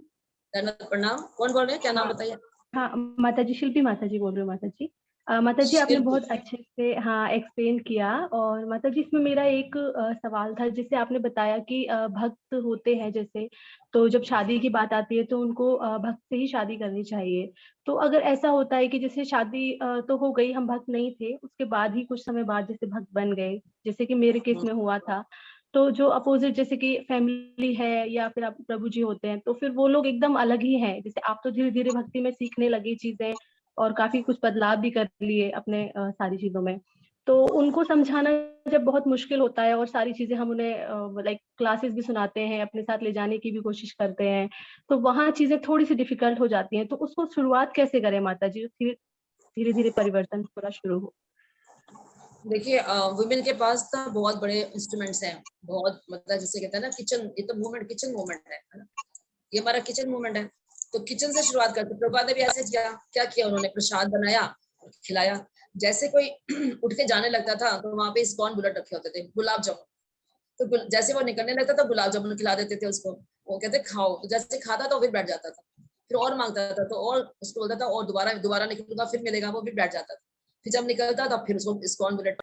तो ये आपके पास कितना अच्छा मौका है भक्त बनाने का कि आप किचन में उसको आप पकाइए, भोग लगाइए और खिलाइए, सबसे अच्छा है तरीका कोई, है ना। और दूसरा कि अगर वो एसोसिएशन में मिलेगा ना, उन्हें एसोसिएशन मिलेगा, आप अपने परिवार को भक्त बनाना चाहते हो ना,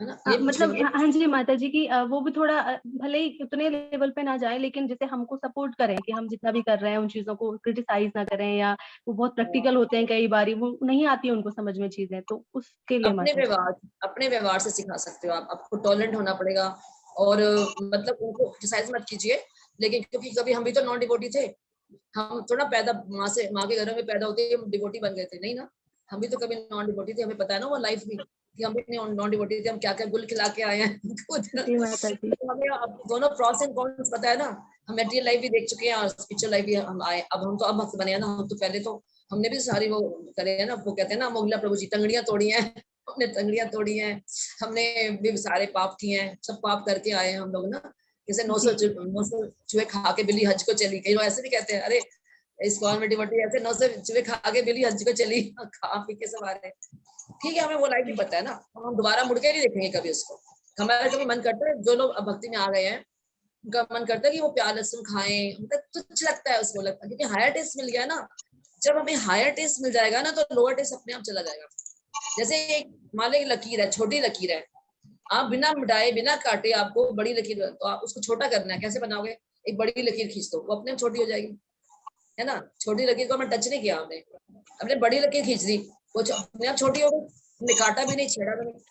तो जो नॉन डिवोटीज है, आप ये सोचिए कि वो एक फ्यूचर के डिवोटी हो सकते हैं, हर कोई वैसे देखा जाए बेसिकली तो सारे डिवोटी हैं, भगवान के भक्त थे, लेकिन वो भूले हुए हैं, भूल गए हैं, तो हमें उन्हें याद दिलाना है दोबारा से, उनकी भक्ति को दोबारा से मतलब ऊपर लाना है, क्योंकि बेसिकली सारे भगवान के भक्त थे, उनको भगवान के धाम से आए हैं सब, लेकिन हम वहां पर भगवान से हम इच्छा कर बैठे, तो भगवान ने हमें भौतिक संसार में भेज दिया, बोला अगर तुम वापस आना चाहोगे तो मैं शास्त्र भेज रहा हूँ, भक्त भेज रहा हूँ, वापस लौट आना मेरे पास, और अगर नहीं आना चाहते तो रहते रहो माया की नगरी में, जन्म मृत्यु बुढ़ापा बीमारी के चक्रों में पड़े रहो, 14 लोक में ऊपर नीचे जैसे फेरी व्हील होता है, जाते रहो, और 84 लाख योनि है, मैं इतने कपड़े इतने चॉइसेस है आपके पास, जो मर्जी योनि में जाना चले जाओ, बोलते रहो बस। लेकिन वापस जाने का रास्ता सिर्फ ह्यूमन बर्थ में ही है। अगर हमें मनुष्य का जन्म मिल गया और हमें शास्त्र मिल गए, हमें कोई गुरु मिल गया, शिक्षा गुरु मिल गया, तो बस फिर हम वापस बैक टू बॉर्डर जा सकते हैं, उसकी तैयारी कर सकते हैं। अदरवाइज भौतिक संसार में रहो, रिफॉर्मेटरी है ये, जैसे जेल में लोग पड़े रहते आजीवन कारावास हो जाता है लोगों को, है ना, फिर वो पड़े रहते हैं उसी में रहते हैं, उनको वही लाइफ होती है। लेकिन जो जेल से निकलना चाहता है वो अच्छे कर्म करता है तो निकल जाता है, क्योंकि उनका जो बिहेवियर इतना अच्छा होता है वो बाहर आ जाते हैं।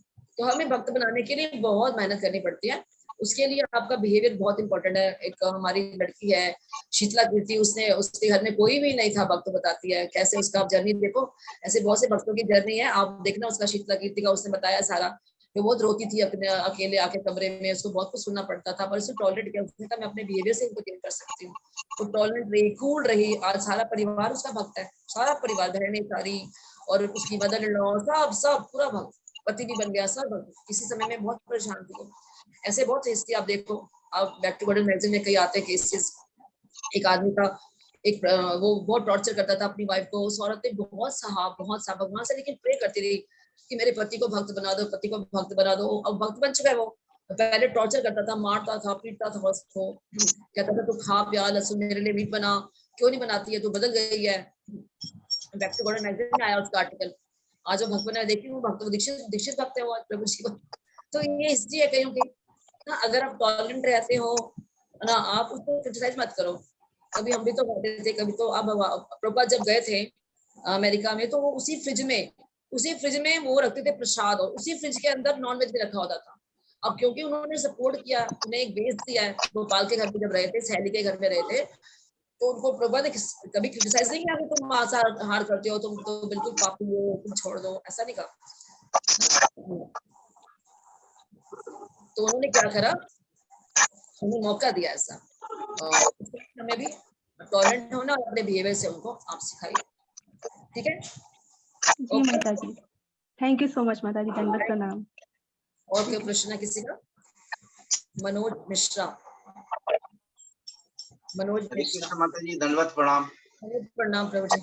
जी माता जी, आपकी दिव्य वाणी सुनकर माता जी, जो हमारे रोज के जीवन में जितने भी हैं माता जी, आपने इतनी सुंदर से बताया माता जी कि मैं मतलब मंत्रमुग्ध हो गया माता जी। और यही ऐसा प्लेटफॉर्म है कि आप सभी का आशीर्वाद, अभी सबकी वाणी सुनने को मिलती है माता जी। तो माता जी, हमारा एक स्पष्टीकरण था कि भगवान श्री कृष्ण जब अवतरित हुए थे यहाँ, तो जब मथुरा में प्रवेश कर रहे थे तो उनकी 16,108 रानियां थी।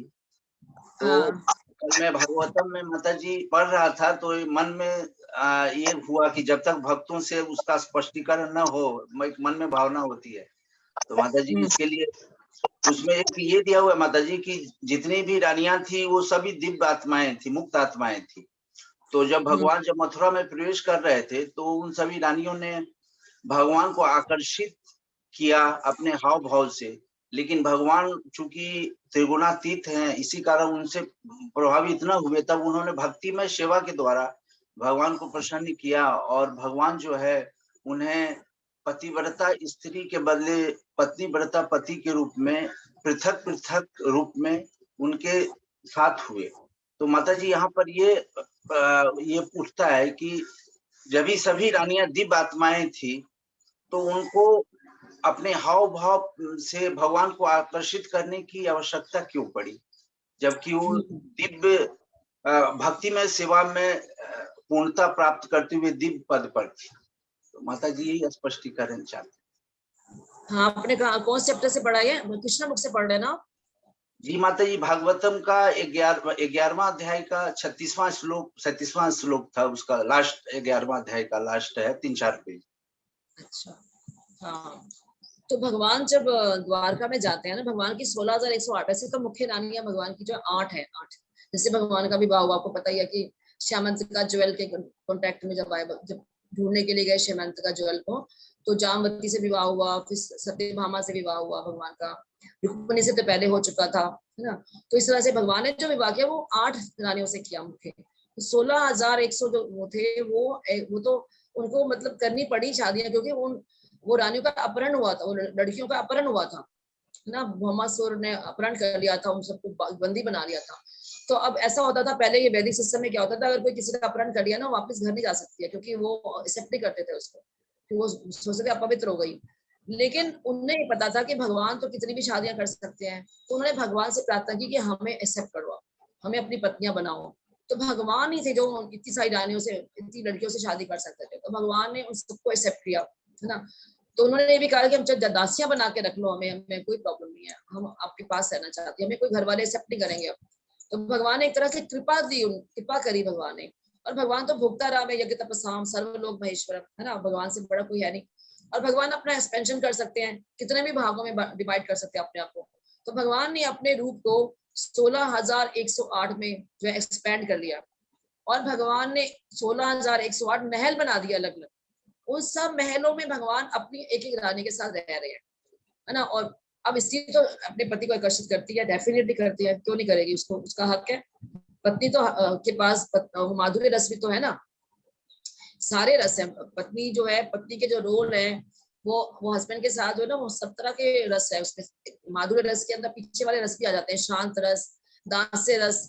आप देखिए जो पत्नी होती है, वो दास की तरह कभी अपने पति के चरणों को दबाती है ना, दबाती है, वो नहीं दबाती, पति के चरण दबाती, तो दास्य रस हो गया। कभी कभी शांत भी रहती है, वो शांत है, देख रही है, बस कुछ करने को एक्सचेंज नहीं हो रहा, लविंग एक्सचेंज नहीं हो रहा है। कभी कभी दोस्त की तरह भी बात करती है, फ्रेंड भी होती है अपने पति की। हाँ, कभी कभी माँ भी बन जाती है, कभी किसी बात पे गुस्सा करना होता है तो वो बहुत मतलब उसको गुस्से में भी बोलती है। मतलब जैसे माँ डांटती है ना, तो पति के साथ माँ का भी रोल हो जाता है, उसका मदर जैसा बिहेव करती है। कितनी बार समझाया आपको मैंने, ऐसे मत किया करो, वैसा मत किया करो, फिर आप वही करते हो। तो मतलब डांटती है वो, कभी कभी अपना हक समझती है। तो इस तरह से माधुर्य में क्या होता है, आप प्रेम का आदान प्रदान होता है, तो उसकी लवर भी तो है ना, प्रेमिका भी एक तरह से ना। तो ये सारे जो रोल्स है ना स्त्री के हैं। तो कहते हैं ना, जो रस में हम हैं, जैसे मुझे यशोदा माता है, वो वात्सल्य रस में है, तो वात्सल्य रस में हम ऐसा नहीं करेंगे, वात्सल्य रस में क्या नीचे के रस आ जाएंगे, शांत रस, दास्य रस, साख्य रस, है ना, वात्सल्य रस। तो वात्सल्य रस में ऐसा नहीं होता, वो माधुर्य वाला नहीं होता, तो बाकी सारे रस आ जाते हैं। तो वो दास की तरह भी करेगी, वात्सल्य भी करेगी। इस तरह से वो जो स्त्रियां हैं, पत्नियां है ना, पत्नियां प्रेमिका जैसी भी होती हैं, प्रेयसी भी तो है, तो वो माधुर्य रस भी तो है, तो वो उन्हें क्यों ना अट्रैक्ट करती हैं। और स्त्रियों का ये धर्म होता है, अपने पति के साथ जब वो लविंग एक्सचेंज करती है तो कर सकती है, कोई दिक्कत नहीं इसमें। और भगवान है, भगवान वैसे भी भगवान भी है, तो भगवान तो सब कुछ एक्सेप्टेड है। कुब्जा जैसी नारी स्त्री भी भगवान को अट्रैक्ट कर रही थी, तो भगवान ने उसको भी सेटिस्फाई किया। भगवान के संपर्क में जो भी आएगा वो प्योरीफाई होगा, वो शुद्ध हो जाएगा। ये चाहे गलत भावना से भी आएगा। अब वो तो काम वासना से आई थी कुब्जा तो भगवान के पास, कुब्जा ने, कुब्जा कूप है, वहां भगवान कहते हैं मैं जब आऊंगा वापस कंस को मार के मैं आऊंगा तुम्हारे पास, अभी नहीं। चंदन लगाया था कुब्जा ने, सेवा की थी भगवान की, तो भगवान ने प्रॉमिस किया कि मैं जब वापस आऊंगा तो तुम्हारे पास आऊंगा। तो भगवान जब कंस को मार के आते हैं वापस कुब्जा के पास जाते हैं, सेटिस्फाई करते हैं उसको, भगवान की कोई दोष नहीं लगता है, क्योंकि भोगता है ना वो, सारी जितनी भी प्रकृति उन्हीं की है, वो भोग सकते हैं सबको। तो सारे 16,108 रानी है कितनी, और फिर उन महलों में रहे भगवान, फिर हर रानी से 10-10 पुत्र हुए उनके, 10-10 पुत्र सबको दिए। और नारद जी देखने के लिए आए कि मैं देखने जाता हूँ भगवान क्या कर रहे हैं। तो जब द्वारका में आए तो एक महल में क्या देख रहे हैं कि अपने बच्चों के साथ खेल रहे हैं, फिर दूसरे महल में गए तो देखा वो पूजा कर रहे हैं, फिर किसी महल में गए देखा तो अपनी रानी के साथ है। तो हर महल में अलग अलग एक्टिविटी हो रही है, और हर रानी समझ रही है कि कृष्ण के साथ है, कोई भी अनसेटिस्फाइड नहीं थी। हर रानी को कृष्ण की पूरा टाइम मिल रहा था, पूरा प्रेम मिल रहा था, तो बस ये था। तो अलग अलग महलों में नारद जी ने देखा, द्वारका में जब कितने 16,108 महल में भगवान हर एक के साथ अच्छी तरह से, अच्छे एक आइडियल ग्रस्त की तरह रह रहे थे भगवान। तो भगवान अपने उदाहरण से प्रस्तुत करते हैं, कुछ बातें तो हमें भगवान की जो भगवान ने इंस्ट्रक्शंस दिए उसे फॉलो करना है, और कुछ बातें भगवान अपने आचरण से सिखाते हैं। अब ये नहीं कि भगवान है, लोग गलत नकल करते हैं, अनुकरण नहीं करना, अनुसरण करना है। अनुकरण करते हैं मतलब नकल मारते हैं कि भगवान ने राज किया हम भी राज करेंगे, भगवान की इतनी रानियां हम भी इतनी रानियां बनाएंगे। क्या ये तो भगवान ने ऐसा नहीं बताया ना। हमें तो इस्कॉन में क्या सिखाया जाता है, 4 नियमों का पालन करना है, कोई पर स्त्री पर पुरुष गमन नहीं करना है, कि स्त्री अगर मैरिड है तो किसी और पुरुष के साथ उसके नहीं संबंध बना होने चाहिए, उसी से सबके लिए आता है, घर में सुख शांति खत्म हो जाती है। अब देख लो मेजोरिटी में क्या है, और बाहर की दुनिया में मटेरियल वर्ल्ड में है ही यही, उसको जो है ना मीटिंग, इसी में लगता है एंजॉयमेंट है, और वो सो कॉल्ड एंजॉयमेंट है नहीं इसमें, लेकिन एक इल्यूजन है, माया का जाल बिछा हुआ है।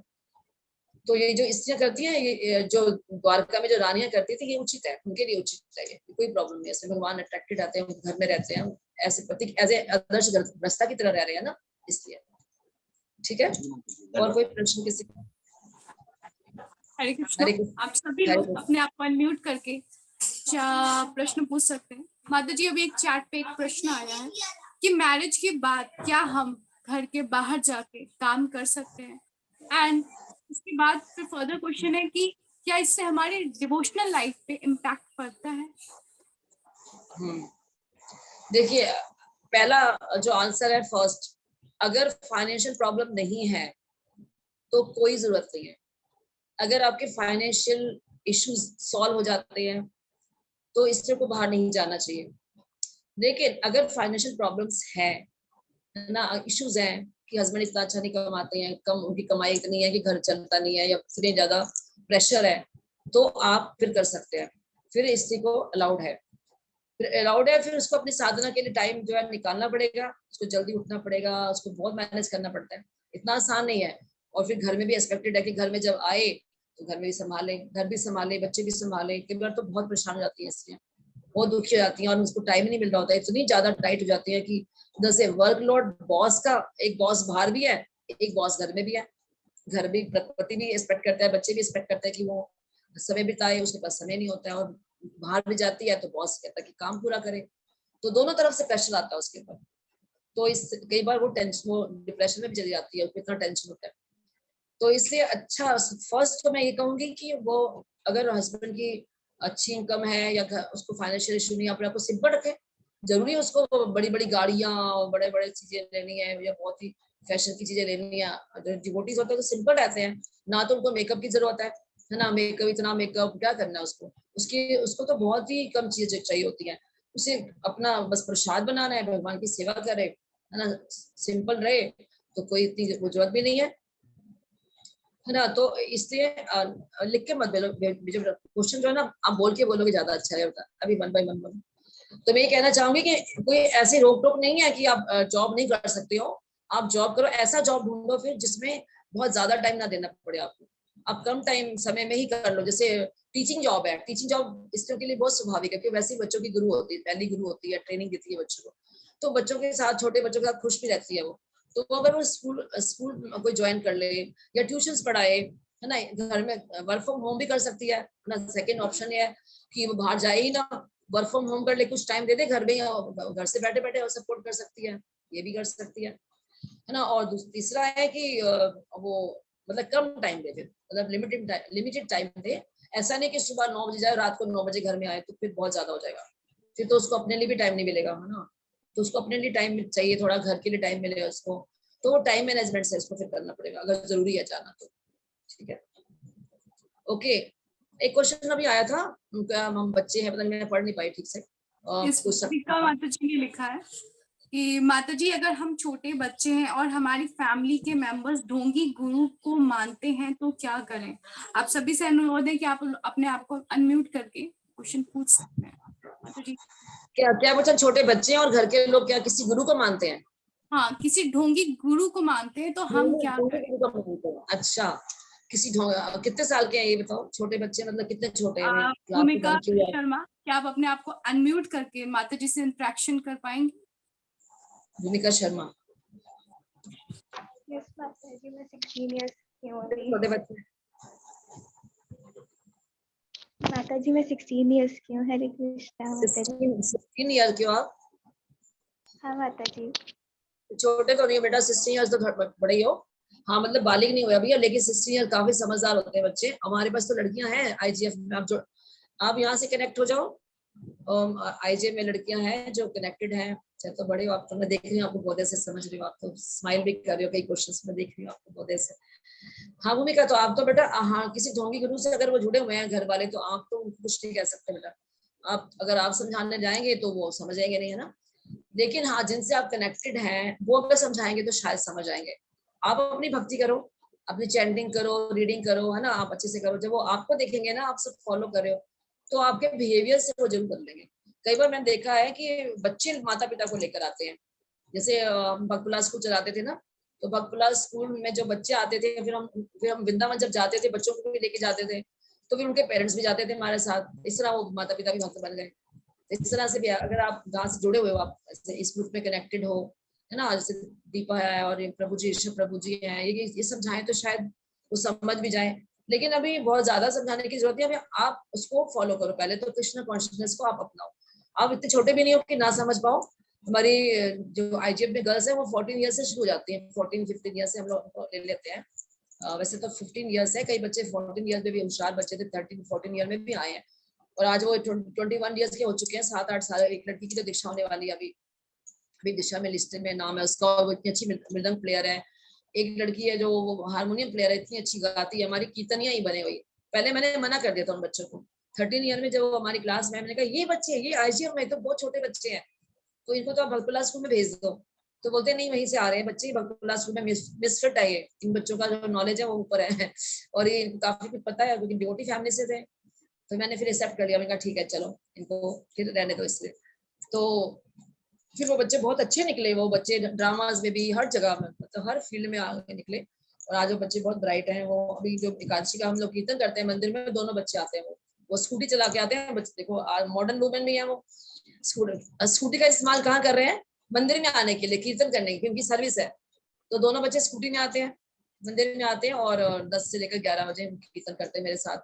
तो बहुत ही अच्छा है, तो सेवा में लगे बच्चे, उन्होंने अपना टाइम निकाला उसके लिए, भगवान की सेवा के लिए। स्कूटी का इस्तेमाल गलत भी कर सकते हैं वो, लेकिन उन्होंने वहाँ गलत इस्तेमाल नहीं कर रहे हैं, वो भगवान की सेवा के लिए, भगवान के कीर्तन करने के लिए यूज कर रहे हैं, और छोटी उम्र से भी आ गए। तो ऐसे आप भी, और उनका सारा परिवार भक्त बन गया, पूरा परिवार भक्त है आज। उनमें से घर में 2 दीक्षित भक्त है उसके अंदर घर में, और सारा परिवार भक्ति कर रहे हैं। तो ऐसा बच्चे भी कभी कभी लेके आते हैं माता पिता को। अगर आप अच्छी भूमिका, अच्छी भक्ति करोगे ना बेटा, आप भूमिका बना दोगे, एक तरह से आप बेस बना दो। आप अपनी चैंटिंग करो, एक फिक्स नंबर रखो, सुबह टाइम पे उठो। बोले ये मेरी लड़की मुझसे पहले उठती है, ये लड़की तो पता नहीं कितनी अच्छी है, और भोग लगाओ भगवान को। सारा नियम पालन करो बेटा। तो शास्त्र पढ़ो, भगवद गीता का एक श्लोक रोज पढ़ो, और ग्रुप से कनेक्टेड रहो। जो होमवर्क जो लोग करते हैं आपको देते हैं, कुछ वर्क देते होंगे, होमवर्क देते होंगे ना, तो सारे मॉड्यूल्स हम लोग जैसे मॉड्यूल्स पढ़ाते हैं, 64 मॉड्यूल्स हैं भक्ति विश्रा के जो मॉड्यूल्स हैं वो पढ़ाते हैं, तो वो उसमें उससे बच्चों की ग्रूमिंग अच्छी हो जाती है। अभी ये दीपा पढ़ा रही है, दीपा ने एक सेशन लिया अभी OMI सेशन लिया उसने कि कौन है हम ऐसा पता तो चले, तो बहुत अच्छा सेशन लिया था। इससे फिर एक लड़की ने और सेशन लिया, इस तरह से 7 सेशन चलने वाले, आप वो ज्वाइन कर लो, वो सेशन अटेंड करो और आपको थोड़ा प्रीचिंग इज अ सेंस। हमारा जो मूवमेंट है ना इस्कॉन का, वो प्रचार के लिए है, टीचिंग मूवमेंट है। सारी बातें करनी है, सब काम करने हैं, लेकिन प्रचार जरूर करना है। जैसे मान लो गार्लन बनाते हैं, तो गार्लन तो बना रहे हैं लेकिन साथ में प्रचार भी करना है। मंदिर में जो लोग आते हैं उनसे मिलना भी है, उनको भक्त बनाना है, फिर वो भी सेवा में लगेंगे भगवान की। तो इस तरह से आप भी जो सीखो वो बताओ, ये प्रचार है। तो आप छोटे हो, बहुत छोटे भी 2-4, मैं सोचा वो छोटा बच्चा 10 साल का बच्चा, 11 साल का, बहुत डिपेंडेंट होता है। लेकिन आप थोड़े दिनों में कॉलेज भी चले जाओगे, 1-2 साल में तो बालिग हो जाओगे बेटा, फिर आप कह सकते हो, कभी हल्का हल्का कहना शुरू कर सकते हो, आप किसी से कहलवा सकते हो कि भाई ये तो ढोंगी है, तो ये सब चीजें नहीं करते, ये तो गुरु परंपरा में जुड़े नहीं। गुरु हमें वो धारण करना चाहिए जो हमें कृष्ण के बारे में बताए, है ना। गुरु हमें वो धारण करना चाहिए जो एक गुरु परंपरा से जुड़ा हो। 4 वैलिड संप्रदाय हैं, एक है ब्रह्म मध्य गौड़ीय संप्रदाय, रुद्र संप्रदाय और श्री संप्रदाय और कुमार संप्रदाय। 4 संप्रदाय से अगर वो जुड़े हुए हैं तो वैलिड है ये। अगर वो किसी संप्रदाय से, इन चारों संप्रदाय में से कहीं नहीं जुड़े हुए हैं, तो मतलब उनको गुरु का पता नहीं है। तो गुरु वो हमें अपनाना चाहिए जो गुरु का पता हो, है ना। गुरु के गुरु ऐसे परंपरा हो पूरी जो भगवान कृष्ण से आ रही हो, वो वैलिड, वो ऑथेंटिक गुरु है। तो इस तरह से आप तो ये बात समझ रही हो, लेकिन पेरेंट्स को समझाना मुश्किल होता होगा। तो किसी के डिवोटी को जो कॉमन हो, मतलब जो समझा से घर में इनवाइट कर लो प्रसाद के लिए, और धीरे धीरे किस तरह से वो उन्हें ये मैसेज दे सकते हैं। ठीक है, हरे कृष्णा। हरे कृष्णा माता जी। हरे कृष्णा। ठीक है, आर यू सेटिस्फाइड बेटा? हाँ माता जी। हरे कृष्णा कृष्ण कृष्ण हरे राम राम राम राम हरे हरे कृष्ण कृष्ण कृष्ण हरे राम राम क्या हरे फर्दर हरे हमारे कृष्ण कृष्ण माता कृष्ण। जी से पूछने के लिए जी, क्या कोई अन्य भक्त भी है जो माता जी से क्वेश्चन पूछता है? Otherwise we will be binding. Okay, लगता है और फर्दर हमारे पास क्वेश्चंस नहीं है। तो आप लोगों ने देखा माता जी के जो शेड्यूल है, अगर देखा जाए तो माता जी 24 hours a day fully Krishna conscious में रहती हैं एंड सेवा में एंगेज रहती हैं। और माता जी को आप लोगों ने देखा कि कैसे माता जी इस एज में भी एवर ग्रीन है, एंड इनफैक्ट माता जी आज भी यंग है, it's like 18 years age girls की तरह। सो सिर्फ अपनी सेवाओं के थ्रू। तो माता जी ने हमें आज गाइड किया, एक वुमेन्स का रोल क्या होता है, रिस्पॉन्सिबिलिटी क्या होता है, कैसे गृहस्थ आश्रम में हमारे जो रोल्स है माता जी ने बहुत अच्छे से समझा है। हमें कैसे अपने बच्चों के अपब्रिंगिंग्स करने हैं, कैसे संस्कार उन्हें देने हैं, कैसे हमें गृहस्थ जीवन में जब जाते हैं तो संस्कार, विवाह संस्कार, गर्भधारण संस्कार होते हुए आना चाहिए। कृष्ण हमारे गृहस्थ लाइफ के सेंटर में सदैव रहे। तो ऐसे माता जी ने गृहस्थ लाइफ पे बहुत सारे पॉइंट्स हाईलाइट किए हैं। So thank you so much माता जी, आपके इतने अच्छे टीचिंग्स एंड लेसन के लिए। हम सभी आपके स्पीकिंग को अपने लाइफ में बताना चाहेंगे। एंड माता जी, आपने भी मेरे एक प्रश्न मेरे मन में एक हफ्ते से लाइक परेशान कर रहा था, लेकिन आज आपकी क्लास में वही बिना पूछे ही सब कुछ जो बहुत ही शांत कर दिया। थैंक यू सो मच माता जी। thank you so much for inviting me, for giving me the privilege to teach everyone. Hare Krishna. Thank you so much. Thank you Rishabh प्रभु जी, आपका बहुत बहुत धन्यवाद। प्रभु जी ने ये इनिशिएटिव लिया, मुझे इनवाइट किया, मैं तो बच रही थी। थैंक यू, मुझे भी अच्छा लगा सबके साथ। हरे कृष्णा। बहुत बहुत धन्यवाद माता जी आपका। हरे कृष्णा।